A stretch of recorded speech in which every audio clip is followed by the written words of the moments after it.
യെശയ്യായുടെ പുസ്തകം 41:13 നാം ഇങ്ങനെ വായിക്കുന്നു: നിന്റെ ദൈവവും കർത്താവുമായി ഞാൻ നിന്റെ വലതുകൈ പിടിച്ചിരിക്കുന്നു. ഞാനാണ് പറയുന്നത്, ഭയപ്പെടേണ്ട, ഞാൻ നിന്നെ സഹായിക്കും. നമ്മുടെ അനുദിന ജീവിതത്തിൽ നമുക്ക് പലപ്പോഴും ദൈവത്തിന്റെ ശബ്ദം കേൾക്കാൻ കഴിയാതെ വരാറുണ്ടല്ലേ?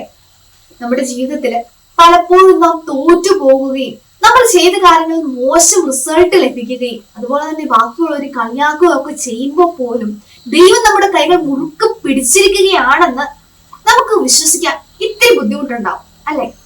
പക്ഷെ ദൈവം നമുക്കൊരു ശേഷി തന്നിട്ടുണ്ട്. എന്താണെന്നറിയാവോ?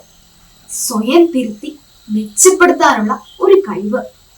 നാം ചെയ്ത തെറ്റ് മനസ്സിലാക്കി അത് തിരുത്തി ഇനി പരിശ്രമിച്ച് ജീവിതത്തിൽ വിജയം വരിക്കാനുള്ള ഒരു കഴിവ്.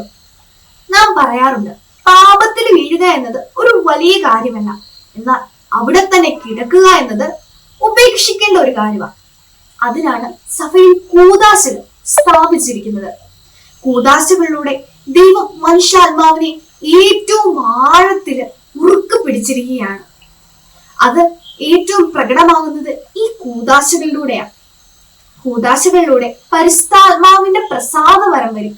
നാം ഒരുപാട് ശക്തിപ്പെടുന്നു. ഈശോയില് കൂടുതൽ ആഴപ്പെടാൻ നമുക്ക് സാധിക്കുന്നു.